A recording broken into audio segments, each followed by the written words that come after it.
Hello जी, जय माता दी। कैसे हो आप सभी? मैं आशा करती हूँ कि मेरी जो यूट्यूब फैमिली है वो बहुत अच्छी होंगी।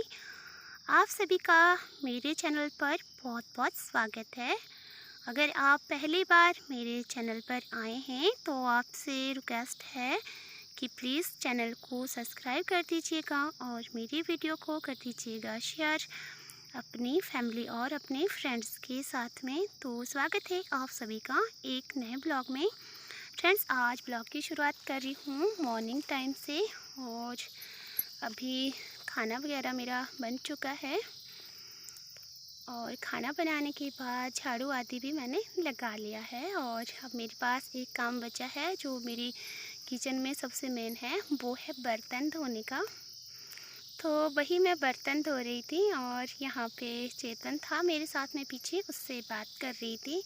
और मेरे पीछे देखिए वंशु ने अपना जो गुड्डा है उसका टेडी वो कितनी सेफ्टी के साथ रखा है। किसी और को बैठने को मिले या ना मिले, बट इसके गुड्डे को बैठने को स्थान ज़रूर मिलना चाहिए। तो बड़ी सेफ्टी के साथ रखता है इसको। और मुझे बोल रहा था यहाँ से इसको मत हिलाना मम्मा, इसको यहीं पे रहने दो, रेस्ट करने दो इसको। और मैं यहाँ पे लग पड़ी हूँ बर्तन धोने, क्योंकि आपको पता है फ्रेंड्स, जो विलेज लाइफ होती है वो बहुत ज़्यादा स्ट्रगलफुल होती है हर एक हाउसवाइफ की। मेरी ही नहीं, जितने भी गांव की लेडीज़ें हैं उनकी सबकी लाइफ बहुत ज़्यादा स्ट्रगल भरी होती है, क्योंकि उनको घर के काम के साथ साथ करना पड़ता है बाहर का काम, पशुओं का काम, खेतों का काम और बहुत सारे काम करने पड़ते हैं एक जो हाउसवाइफ होती है उसको। तो यहाँ पे मेरे बर्तन साफ़ हो चुके थे और इनको मैंने लगा दिया वहीं पे जहाँ से इनको उठाया था, वहीं पे रख दिया है। और ये यहाँ पे चेतन ये कर रहा है आज कुकिंग फिर से, और ये बना रहा है शिमला मिर्च, जो मैंने आप लोगों के साथ में शेयर करी थी ना। मैं घास को गई थी उस दिन, तो ये वहाँ से दी थी उन्होंने, तो इसकी बारी आज थी। तो मैंने बोला इसको कि तू बनाएगा या मैं, तो बोला मैं बनाता हूँ। और इसने ना बनाई सच्ची में ये बहुत अच्छी थी, टेस्टी थी। हालांकि अभी इसको इतनी कुकिंग करनी आती नहीं है, बट फिर भी कर लेता है अपने लायक। और देखिए प्याज का जो कूड़ा है वो इसने कहाँ भर के रखा है ताकि इसको नीचे से नहीं उठाना पड़े ये बाद में। और ये देखिए सच में बहुत अच्छी बनाई थी इसने। बच्चे कोशिश करते रहते हैं तो तभी सीखते हैं। और मेरा ऐसा मानना है कि पढ़ाई के साथ साथ बच्चों को घर के काम भी आने चाहिए, चाहे वो लड़का है या फिर लड़की है। हर काम में परफेक्ट होना चाहिए, घर के भी और बाहर के भी। अभी किचन का जो भी काम था वो हो चुका कंप्लीट और पूजा वगैरह भी मेरी हो चुकी है। अब मुझे जाते जाते करनी है गौशाला की सफाई और फिर उसके बाद में सीधा ही निकल जाना है घास के लिए। और फिर खेत खाली करने हैं, खेतों में जाकर के फिर देखती हूँ कितने बजे तक घर आती हूँ। और घर पे चेतन है, वो देख लेगा घर तब तक। और मैं जाऊँगी तो अब मैं आऊँगी भी 1-1:30 बजे ही, और अभी तो बजे हैं सुबह के 8। पता नहीं, कभी कभी ना मैं सोचती हूँ कि ज़िंदगी हमें न जाने कैसे मोड़ पे ले आती है। सब कुछ हमारे हाथ में होता है और फिर भी हमारे हाथ में कुछ भी नहीं होता। तो कई बार ये जो अजब सी एक पहेली है ना, इसके बारे में मैं सोचती रहती हूँ, अपनी लाइफ के बारे में, अपने फ्यूचर के बारे में, अपने पास्ट के बारे में।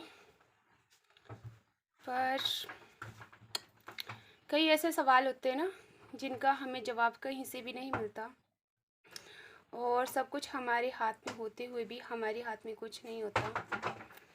बस ऐसी कुछ एक उलझने हैं जिनको सोच सोच के मेरा भी दिमाग ख़राब हो जाता है, परेशान हो जाता है। तो चलिए, बातें बहुत होगी, अब चलती हूँ आगे और करती हूँ अपना और काम। और अब मैं यहाँ पे आ चुकी हूँ अपने गौशाला की सफाई करने। मैंने कहा था ना आपको कि एक जो हाउसवाइफ होती है उसकी जो विलेज लाइफ में जो उसकी लाइफ होती है वो बहुत ज़्यादा स्ट्रगलफुल होती है। घर की क्लीनिंग करो तो उसके बाद गौशाला की क्लीनिंग करना बहुत ज़रूरी होता है। माफ़ कीजिएगा, आवाज़ फिसल रही है। और मैं भी यहाँ पे बस अब जो घर का था सारा काम उसको निपटा के ना, लास्ट ये मेरा यही बचा था गौशाला में, और यहीं से मैं निकल जाऊँगी डायरेक्ट फिर खेत के लिए। और देखिए मैं उठा रही थी ना गोबर, तो वंशु जो गाय का छोटी सी बछड़ी है उसका तसला लेके आ गया था मेरे पास। मुझे भी उठाना है आपके साथ गोबर, तो इसने ना थोड़ा सा इसमें गोबर उठाया और बाहर रख दिया। फिर मैंने जैसे ही मैंने गोबर उठा के मैं फारिग हो गई थी, तो उसके बाद में ये यहाँ पे तसला पड़ा था गाय का, ये फीड देने का, तो उसको धो रही थी। और ये छोटी सी बछड़ी का है, तो ये उसी के पास था, चेतन के पास। और वैसे भी अपने बर्तन साफ़ करो फिर पशुओं के बर्तन साफ़ करो, नहीं तो फिर ये कल उसी बर्तन में नहीं खाएंगे, क्योंकि जानवर है पर समझदार है, इनको भी स्मेल आती है। और ये एक दूसरे का जूठा वैसे भी नहीं खाते हैं, पशु भी बहुत समझदार होते हैं। और यहाँ पे मैंने हाथ धोने के बाद सोचा कि अब यहीं पानी पी लेती हूँ बाहर ही, किचन में कौन जाएगा, फिर से पानी कौन पिएगा अंदर जाके, तो इसलिए यहीं पे पानी पी करके। और अब मुझे सच्ची में डायरेक्ट निकलना है खेत के लिए ही। और यहाँ पे आ गया मेरे पास वंशु, कर दो हेलो, किची कर दो, किची छप को कर दो किची, हाँ बाय बाय भी कर दो, बाय बाय, मैं भी कर लूँ किची, आप भी कर दो मेरे को हाँ चलो क्या ना। तो अभी निकल पड़ी हूँ मैं घर से। और तो फ्रेंड्स अभी मैं निकल चुकी हूँ घर से, और ये देखिए हाथ में है तसला दराटे, और बोरी मैंने फेंक दी नीचे खेत को, क्योंकि यहाँ पे जो राजमा वगैरह है वो निकालने हैं और घास भी लेना है।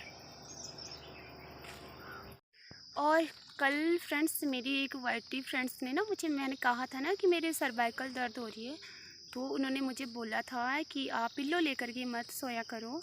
तो दीदी मैं पिल्लो लेकर के नहीं सोती हूँ, मुझे 3-4 साल हो गए मैं नहीं सोती हूँ पिल्लो के साथ। और पता है क्या, एक्सरसाइज भी मैं करती हूँ, पर जिस दिन मैं ज़्यादा भार उठा लेती हूँ ना तो मेरे बहुत बुरे हाल हो जाते हैं। फिर कई दिनों तक मुझे ये जो दर्द है ना ये भुगतनी पड़ती है।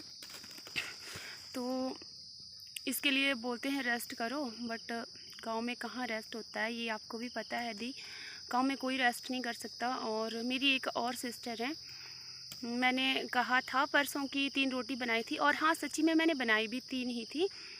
तो उन्होंने बोला था कि 3 रोटी नहीं बनाते, आप 4 बना लेते या कम बना लेते। तो सो सॉरी दी, मुझे नहीं था पता। हाँ मुझे ये पता ज़रूर था कि 3 रोटी हम किसी को परोसते नहीं हैं, बट 3 रोटी हम एक साथ इकट्ठे बनाते नहीं हैं, मुझे इस बात का पता नहीं था। और आइंदा से मैं ध्यान रखूँगी दी आपकी बात का भी। थैंक यू सो मच, आपने मुझे बताया। तो फ्रेंड्स इसी के साथ मैं आज का ब्लॉग यहीं पे एंड करती हूँ, और आप सभी से मैं मिलूँगी नेक्स्ट ब्लॉग में। तब तक के लिए आप सभी को बाय बाय, जय माता दी। आप सभी लोग अपना ध्यान रखिएगा, सेफ रहिएगा, सुरक्षित रहिएगा।